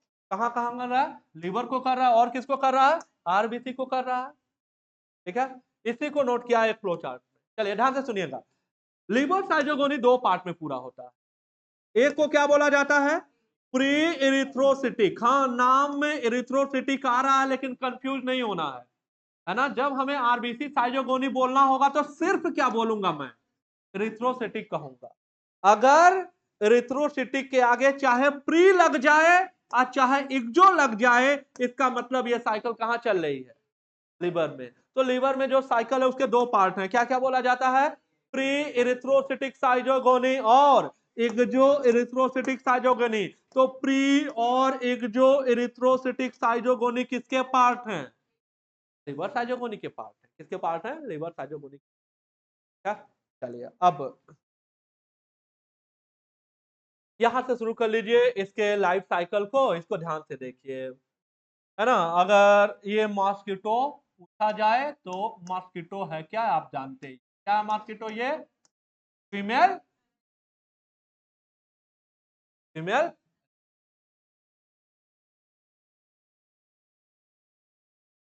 ठीक बात है, फीमेल एनाफिलीज। अब फीमेल एनाफिलीज ने क्या किया है? स्किन को पियर्स किया है।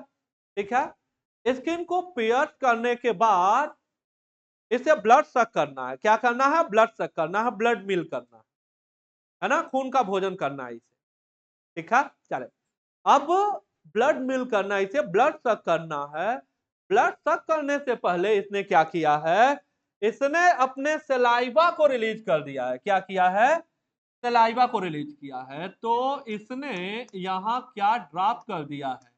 सलाइवा। और सलाइवा ड्रॉप करने की वजह से यहां क्या रिलीज हो गया है? स्पोरोजोइड, जो कि कहां था? इसके सैलिवरी ग्लैंड में। फीमेल एनाफिलीज के सैलिवरी ग्लैंड में क्या है? स्पोरोजोइड। और ब्लड सक करने से पहले इसने सलाइवा रिलीज किया है। सलाइवा क्यों रिलीज किया है? क्योंकि सलाइवा में है क्या? सलाइवा में है एंटीकोगुलेंट। क्या है? एंटीकोगुलेंट है। अगर इसने ऐसा नहीं किया होता तो जैसे ही वो ब्लड सक कर रही होती, इसके माउथ पार्ट में ब्लड क्या हो जाता? क्लॉट कर जाता, है ना। और माउथ पार्ट में क्लॉट कर जाता ब्लड, तो ना वो नेक्टर जाता ना कुछ जाता, और स्टार्वेशन की वजह से क्या हो जाता? डेथ हो जाता इसका। इस वजह से क्या रिलीज कर दिया है? सलाइवा। सलाइवा में क्या है? एंटीकोगुलेंट। एंटीकोगुलेंट का नाम है,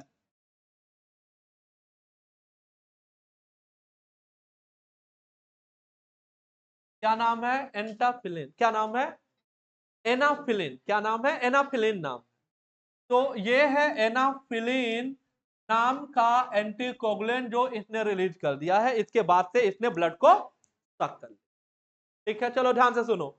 सलाइवा के साथ ही क्या इंटर हो गया है ह्यूमन बॉडी में?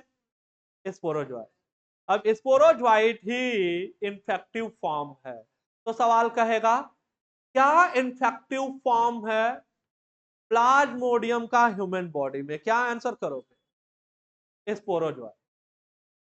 हाँ, और आसान सवाल है, छोटे बच्चों का सवाल है यहाँ से। तो कौन सा स्टेज है जो इन्फेक्ट कर देता है ह्यूमन बॉडी को? क्या आंसर होगा? स्पोरोजोइट। ध्यान से सुनना। अब स्पोरोजोइट से निकल करके प्लाज्मोडियम ऐसा अच्छा जगह ढूंढना चाह रहा है जहां पे खाने पीने की चीजें खूब मौजूद हो। तो वो आधे घंटे से लेके 1 घंटे के अंदर ही वो कहां चला जाता है? लीवर में। कहां चला जाता है? ब्लड सर्कुलेशन से कहां पहुंच जाता है? लीवर में।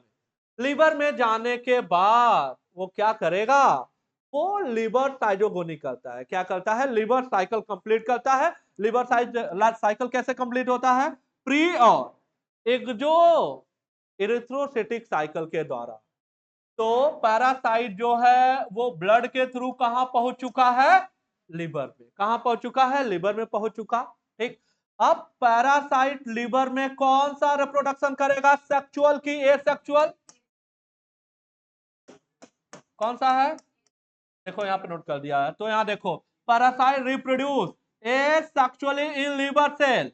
और जब एसेक्सुअल रिप्रोडक्शन करेगा तो लीवर का सेल क्या हो जाएगा? ब्रस्ट हो जाएगा। और ये पुनः क्या हो जाएगा? पुनः जो है वो ब्लड में रिलीज हो जाएगा। कहां रिलीज हो जाएगा? ब्लड में रिलीज हो जाएगा। ब्लड में रिलीज हो जाएगा। चलो, अब 2 प्रकार के ये साइकिल कंप्लीट करने के बाद क्या होने वाला है, अब ये जो प्लाज्मोडियम है ये किस पे अटैक कर दिया, अब ये अटैक कर दिया है आरबीसी पे। तो लीवर साइटोगोनी कंप्लीट होने के बाद अब कौन सा साइकिल पूरा होने जा रहा है, इरिथ्रोसिटिक साइकिल। तो अब देखो ये पैरासाइट यहां पर भी अटैक किया आरबीसी पे भी, तब भी ये कौन सा रिप्रोडक्शन कर रहा है, देखो क्या लिखा हुआ है, एसेक्सुअल। तो चाहे लीवर में और चाहे आरबीसी में इसका कौन सा रिप्रोडक्शन है, एसेक्सुअल है। कौन सा है, एसेक्सुअली रिप्रोड्यूस कर रहा है। ठीक है, और ध्यान से सुनना, जब इस बार जब आरबीसी रप्चर होगा, तो जब इरिथ्रोसिटिक साइकिल कंप्लीट होगा और आरबीसी रप्चर होगा, उसी के दौरान क्या होंगे, मलेरिया के सिम्टम अपीयर होंगे। तो याद रखना सवाल कहेगा मलेरिया के सिम्टम कब अपीयर होते हैं, तो मलेरिया के सिम्टम अपीयर होते हैं जब क्या कंप्लीट होता है, symptom of malaria appear on completion of erythrocytic cycle. क्यों, क्योंकि क्या रिलीज होता है, एक पायरोजन। पायरोजन क्या होता है, टेम्परेचर बढ़ाने वाला, है ना। तो एक टॉक्सिन है जिसका क्या नाम है, हीमोज्वाइन। तो हीमोज्वाइन वो टॉक्सिन है जो पायरोजन है। ये कब रिलीज होता है, जब इरिथ्रोसिटिक साइकिल पूरा होता है तो हीमोज्वाइन ब्लड में रिलीज हो जाता है और बॉडी का टेम्परेचर क्या हो जाता है, बढ़ जाता है। तो सवाल कहेगा कि मलेरिया के सिम्टम कब आएंगे, तो क्या कहोगे, symptom of malaria appeared on completion of erythrocytic cycle due to release of कौन सा ग्रेन्यूल, हीमोज्वाइन। तो हीमोज्वाइन ग्रेन्यूल रिलीज हो जाने पे मलेरिया के सिम्टम आएंगे। तो लीवर में और आरबीसी में कौन सा रिप्रोडक्शन था इसका, एसेक्सुअल रिप्रोडक्शन था, bursting the red blood cell and causing cycle of fever and other symptom. ठीक है, रिलीज पैरासाइट इनफैक्ट, हाँ, नए आरबीसी सेल पे ये पुनः क्या है, पुनः अटैक करने लगे। चलो अब ध्यान से सुनना, अब जब इरिथ्रोसिटिक साइकिल पूरा हुआ है, वहां से निकलने वाले जो प्लाज्मोडियम है वो पुनः आरबीसी पे अटैक करके उन्होंने क्या बना लिया है, उन्होंने बना लिया है एक स्टेज, देखो क्या लिखा हुआ है, गैमेटोसाइट। ठीक है, अब याद रखना, कहेगा सेक्सुअल स्टेज क्या है, ध्यान से सुनो इधर यार, कहेगा प्लाज्मोडियम का सेक्सुअल स्टेज क्या है, किसको बोला जाएगा सेक्सुअल स्टेज, गैमेटोसाइट को। अब मेरा सवाल ध्यान से सुनो, प्लाज्मोडियम का सेक्सुअल रिप्रोडक्शन कहां होगा, फीमेल एनाफिलीज के गट में, ल्यूमेन ऑफ गट। ठीक है, लेकिन अगर कहेगा कि सेक्सुअल स्टेज कहां डेवलप हो रहा है, ह्यूमन में कि फीमेल एनाफिलीज में, ह्यूमन बॉडी में। ह्यूमन बॉडी में कहा, आरबीसी में। याद रखना इंपॉर्टेंट है, दोबारा सुनो, कहेगा कहां होता है सेक्सुअल रिप्रोडक्शन प्लाज्मोडियम का, तो क्या आंसर है, lumen of gut, lumen of gut. कहेगा कहां सेक्सुअल स्टेट डेवलप हो रहा है, तो क्या आंसर होगा, आरबीसी। किसका आरबीसी, किसका, ह्यूमन का आरबीसी, ह्यूमन का आरबीसी। तो क्या है सेक्सुअल स्टेज, किसे बोला जाता है सेक्सुअल स्टेज, गैमेटोसाइट को। किसको बोला जाता है, गैमेटोसाइट को। कहां डेवलप होता है गैमेटोसाइट, प्राइमरी होस्ट की सेकेंडरी होस्ट, कहां, सेकेंडरी होस्ट में। याद रखना है आरबीसी में बनता है, आरबीसी में बनता है। ठीक है, चलो ध्यान से सुनो, अब ये गैमेटोसाइट 2 प्रकार के हैं, कौन कौन से हैं, male and female, male and female. ध्यान से सुनना, अब ये है कहां, ये ब्लड में है, इस आदमी के जिसको क्या है, जिसको मलेरिया हो चुका। ठीक है, अब लाइफ साइकिल को पूरा कराने के लिए इस आदमी को जिसको मलेरिया हो चुका है, इस पे किसी और मॉस्किटो की अब रिक्वायरमेंट। ठीक है, तो ये दूसरा कोई मॉस्किटो आया और इसने ब्लड को सक किया। ध्यान से सुनना, अब ब्लड को सक किया ना, तो गैमेटोसाइट तो गया ही गया होगा, गैमेटोसाइट के अलावा और भी स्टेजेस, स्पोरोजोइट और भी स्टेज होते हैं, स्पोरोजोइट जाएगा, है ना, बाकी और भी स्टेजेस जाएंगे, गैमेटोसाइट जाएगा। इसके एलिमेंट्री कैनाल में गैमेटोसाइट के अलावा बाकी सभी स्टेजेस क्या हो जाएंगे, डाइजेस्ट हो जाएंगे। सिर्फ क्या बचेगा, सिर्फ गैमेटोसाइट बचेगा, सिर्फ गैमेटोसाइट बचेगा। ठीक है, कितने प्रकार के हैं, दो प्रकार के, मेल और फीमेल गैमेटोसाइट। मेल और फीमेल गैमेटोसाइट से क्या बनेगा, मेल और फीमेल गैमेट बन जाएगा उसी एलिमेंट्री कैनाल में, और फाइनली मेल और फीमेल गैमेट का फ्यूजन होगा तो क्या हो जाएगा, फर्टिलाइजेशन हो जाएगा। फर्टिलाइजेशन के बाद हमेशा क्या बनता है, जाइगोट बनता है। तो फर्टिलाइजेशन के बाद यहाँ पे जाइगोट बनेगा, जाइगोट के बाद यहाँ पे एक फिनोमिनन होती है जिसे बोला जाता है स्पोरोगोनी। जाइगोट में स्पोरोगोनी होता है, जिससे क्या बन जाता है, स्पोरोजोइट बन जाता है, और स्पोरोजोइट कहाँ जाके स्टोर हो जाता है, सैलिवरी ग्लैंड, सैलिवरी ग्लैंड में स्टोर हो जाता है, सैलिवरी ग्लैंड। ठीक है, अब सैलिवरी ग्लैंड में स्टोर है, किसी दूसरे हेल्दी पर्सन को अगर इसने बाइट कर लिया तो क्या हो जाएगा, एरिया होने के चांसेस हैं। ठीक है, तो सवाल सुनिए इधर, इन्फेक्टिव स्टेज प्लाज्मोडियम का ह्यूमन के लिए क्या होगा, हाँ, स्पोरोजोइट होगा। और फीमेल एनाफिलीज के लिए क्या होगा, देखो फीमेल एनाफिलीज को कौन इन्फेक्ट कर रहा है, गैमेटोसाइट। तो फीमेल एनाफिलीज के लिए क्या इन्फेक्टिव स्टेज है प्लाज्मोडियम का, गैमेटोसाइट। गैमेटोसाइट को क्या बोला जाता है, सेक्सुअल स्टेज। कहां प्रोड्यूस होगा, ठीक है, चलिए, लीवर और आरबीसी में कैसा रिप्रोडक्शन, एसेक्सुअल। गैमेटोसाइट कहां बनेगा, गैमेटोसाइट सेक्सुअल स्टेज की एसेक्सुअल स्टेज। फर्टिलाइजेशन और डेवलपमेंट कहां होगा, हाँ, स्पोरोजोइट स्टोर कहां होगा, ये सबके सब। ठीक है, कौन प्राइमरी होस्ट है, कौन है प्राइमरी होस्ट, कौन सेकेंडरी होस्ट है, कहां ए सेक्सुअल रिप्रोडक्शन, कहां सेक्सुअल रिप्रोडक्शन, हाँ, ठीक है। ह्यूमन बीइंग के लिए प्लाज्मोडियम का इन्फेक्टिव स्टेज, मॉस्किटो के लिए कहां सेक्सुअल स्टेज बनेगा, क्या होता है सेक्सुअल स्टेज, गैमेटो कहां होगा फर्टिलाइजेशन, हाँ, ठीक है। ह्यूमन बॉडी में साइकिल कहां कहां पूरा होगा, लिवर में और आरबीसी। मलेरिया के सिम्टम कब आएंगे, कौन सा ग्रेन्यूल है, कौन सा टॉक्सिन है जिसके रिलीज होने पे, हीमोज्वाइन, क्या है, हीमोज्वाइन।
ये देखिए जरा, एक और सवाल आपको याद कराते हैं, ये देखिए, ये प्लाज्मोडियम के कुछ स्पीसीज हैं, क्या नाम है, प्लाज्मोडियम वाइवैक्स है, प्लाज्मोडियम मलेरिया है, प्लाज्मोडियम फैल्सीपेरम है, ठीक है, ओवेल भी होता है फिलहाल। ये हमें याद करना है, ध्यान से सुनिए। प्लाज्मोडियम फैल्सीपेरम के द्वारा होने वाला जो मलेरिया है वो घातक है, वो लिथल है, वो जानलेवा है।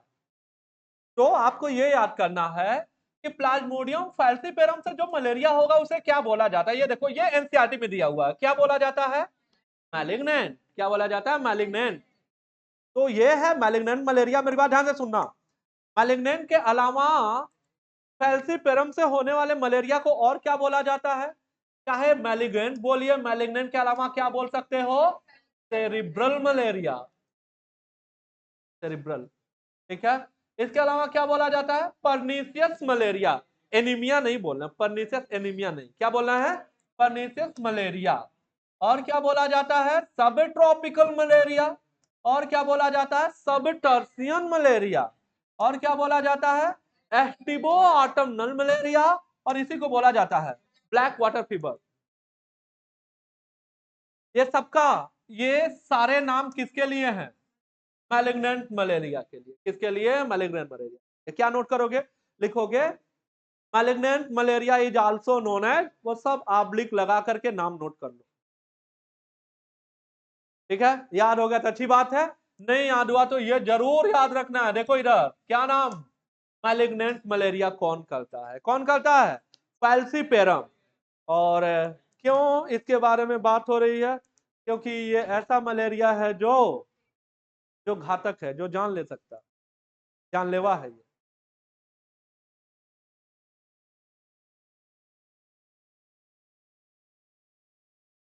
नाम पढ़ पा रहे हो क्या क्या लिखा है?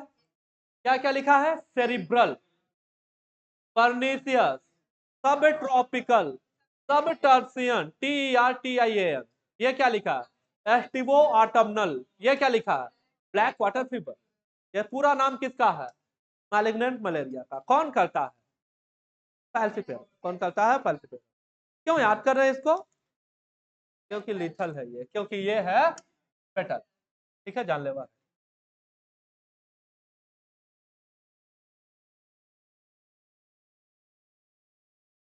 तो आपने लाइफ साइकिल पढ़ लिया है, अब ध्यान से देखिए। अब सारे पॉइंट आपको लगभग याद होंगे। तो देखिए, प्लाज्मोडियम ह्यूमन बॉडी में इंटर करता है कैसे, किस फॉर्म में? तो ह्यूमन के लिए इंफेक्शियस फॉर्म क्या हुआ? Sporozoa. Through the bite of infected female anopheles. The parasite initially multiply within the liver. पहले लिवर में मल्टीप्लाई होगा, फिर कहां अटैक करता है? आरबीसी पे। ठीक है, जिससे आरबीसी रप्चर हो जाएगा। The rupture of RBC is associated with release of a toxic substance. नाम बताओ टॉक्सिक सब्सटेंस का। हीमोजॉइन, जो कि रिस्पॉन्सिबल है किसके लिए? Chill and high fever recurring every 3 to 4 days। तो बुखार 3 से 4 दिन के अंतराल पे क्या करेगा? अटैक करेगा बार बार। ठीक है, 3 to 4 day। ठीक है। When a female anopheles mosquito bite an infected person, these parasites enter the mosquito body and undergo further development. The parasite multiply within them to form sporozoids that are stored in their salivary gland। When these mosquito bite a human, है दोबारा cycle क्या हो जाएगा? Repeat हो जाएगा। ठीक है, दो होस्ट है, ह्यूमन और मॉस्किटो। तो इस वजह से क्या होगा? डाइजेनेटिक। क्या बोला जाएगा? डाइजेनेटिक।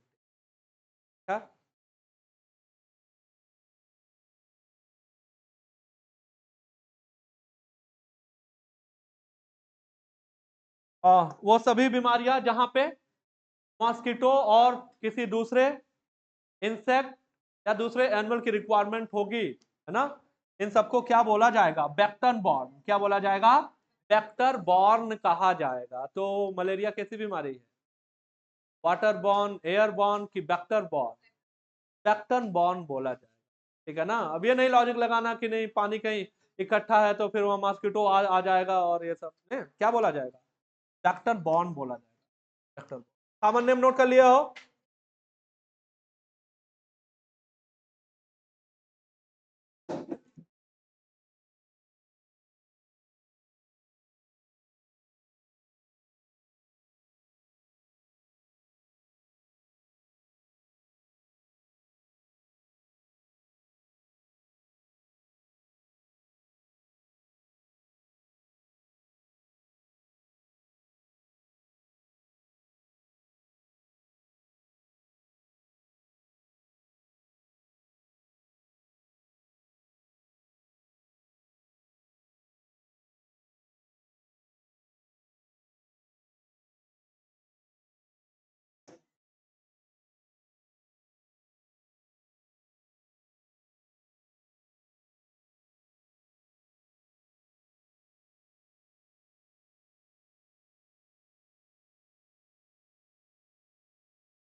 चलिए तो इसको देख लेते हैं, यहाँ देखिए।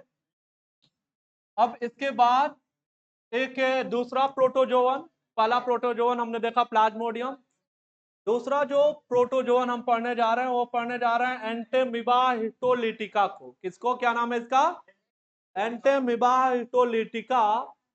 और इसके द्वारा जो डिजीज होगा उसे क्या बोला जाता है? अमीबिएसिस। क्या बोला जाता है? अमीबिएसिस, या इसी को अमीबिक डिसेंट्री बोला जाता है। तो ये इन्फेक्टेड पर्सन है और इस इन्फेक्टेड पर्सन को अमीबिएसिस है, अमीबिक डिसेंट्री है। ठीक है, चले। तो इन्फेक्टेड पर्सन के फीकल डिस्चार्ज में, स्टूल में, ये एंटेमीबा हिस्टोलिटिका का सिस्ट पाया जा रहा है। क्या पाया जा रहा है? सिस्ट पाया जा रहा है। और इसमें 4 न्यूक्लियाई हैं, 4 डॉट बने हैं। तो ये है क्या? ये है क्वाड्री न्यूक्लिएटेड। क्या नाम है? ये है क्वाड्री न्यूक्लिएटेड सिस्ट। दोबारा सुनिए, ये इन्फेक्टेड पर्सन है, यह इसका स्टूल, इसका फीकल डिस्चार्ज है और इसी में सिस्ट है, 4 न्यूक्लियस वाला है। तो क्या नाम होगा? क्वाड्री न्यूक्लिएटेड सिस्ट है। ये इन्फेक्टिव स्टेज है इसका, इस वजह से ये बात लिखनी जरूरी है। तो क्वाड्री न्यूक्लिएटेड सिस्ट है, इसी स्टूल में पाया जा रहा है। अब ये जो क्वाड्री न्यूक्लिएटेड सिस्ट जो फीकल डिस्चार्ज में है इन्फेक्टेड पर्सन के, इसके द्वारा, सिस्ट के द्वारा फूड और वाटर का कंटामिनेशन हो गया। डायरेक्ट भी हो सकता है या हाउस फ्लाई के द्वारा कंटामिनेशन हो सकता है। ये हाउस फ्लाई है जो पहले फीकल डिस्चार्ज पे जाके बैठ गई है, फिर आके उड़ के आके फूड या वाटर पे। तो सिस्ट कहां ट्रांसफर हो गया? स्टूल से कहां आ गया? फूड और वाटर में, वो कंटामिनेट हो गया है। अब ये जो कंटामिनेटेड फूड और वाटर है, ये नॉर्मल हेल्दी पर्सन है, इन्होंने उसका, तो अब ये सभी लोग क्या हो गए? सभी लोग इन्फेक्टेड हो चुके हैं। ठीक है, जब इसका नंबर काफी बढ़ जाएगा, और हाँ, ये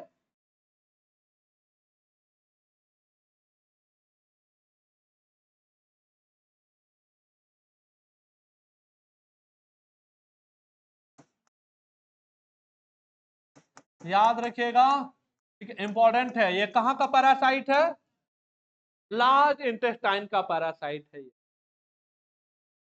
ठीक है, तो चला गया, गया लार्ज इंटेस्टाइन में, वही अपना मल्टीप्लाई कर रहा है, नंबर बढ़ा रहा है। नंबर बढ़ाएगा तो अब ये इन्फेक्शन हो चुका है, तो बीमारी के लक्षण आएंगे। क्या बीमारी के लक्षण होंगे? अब्डोमिनल पेन है, क्रैम्प है ना, ऐठन होगा पेट में, और क्या है? कॉन्स्टिपेशन है, और स्टूल में क्या होगा?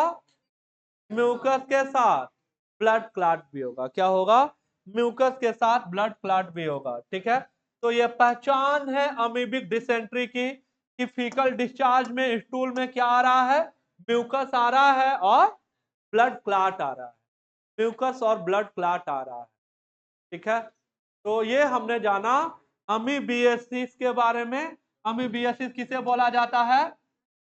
कौन करता है? एंटेमीबा हिस्टोलिटिका। कहां का पैरासाइट? स्मॉल इंटेस्टाइन की लार्ज इंटेस्टाइन। इंपॉर्टेंट है। ठीक है, और आपसे गलती ना हो, भूलने ना पाए, इस वजह से एक पॉइंट और इसी में नोट कर दे रहा हूं, एंटीरियर पार्ट ऑफ कोलन। तो सबको याद रहेगा ये बात जरूर कि कोलन किसका भाग है? ये लार्ज इंटेस्टाइन का है। तो एंटीरियर पार्ट ऑफ कोलन में अगर ये बात आपको याद रही तो इसमें कोई कंफ्यूजन नहीं होगा कि स्मॉल इंटेस्टाइन का पैरासाइट है कि लार्ज इंटेस्टाइन का। कहां का पैरासाइट है? ठीक है। Symptom of disease included constipation, abdominal pain, cramp, stool with excess mucus and, और हाँ, हाउस फ्लाई यहाँ पे कोई सेकेंडरी होस्ट नहीं है। जो एंटेमीबा हिस्टोलिटिका है ये मोनोजेनेटिक है। What is monogenetic? Life cycle पूरा करने के लिए सिर्फ एक ही होस्ट काफी है, एक ही होस्ट काफी है। तो ये मोनोजेनेटिक है, मोनोजेनेटिक। तो हाउस फ्लाई मैकेनिकल वेक्टर है यहाँ पे, और serve to transmit parasite from feces of infected person to food and food product, thereby contaminating them. Drinking water and food contaminated by fecal, the main source of infection. तो ये भी कैसी बीमारी? Water borne की air born? किसका example? अभी तो बताया था, शुरू में ही शुरू किया है ना, जब टाइफाइड पढ़ा तभी बताया था। फूड और वाटर के कंटामिनेशन से फैलने वाली बीमारी क्या बोला जाएगा? तो amoebic dysentery, that means amoebiasis भी क्या है? Water borne. एक बात और, ये सवाल रिपीट हो रहा है बार बार, तो आप इसको याद रखना। बताओ इन्फेक्टिव स्टेज क्या है एंटीमीबा हिस्टोलिटिका का? क्या आंसर होगा? Quadri nucleated acid. बोलना नहीं, इंपॉर्टेंट है ये। हमने ऐसे फोटो बनाया, देखो ऐसे लिखा है और इसमें 4 डॉट बनाए हैं, तो ये है क्या? क्वाड्री न्यूक्लिएटेड एसिड है। इंपॉर्टेंट है ये, ठीक है ना? चलिए इसी का आगे कंटिन्यू करें।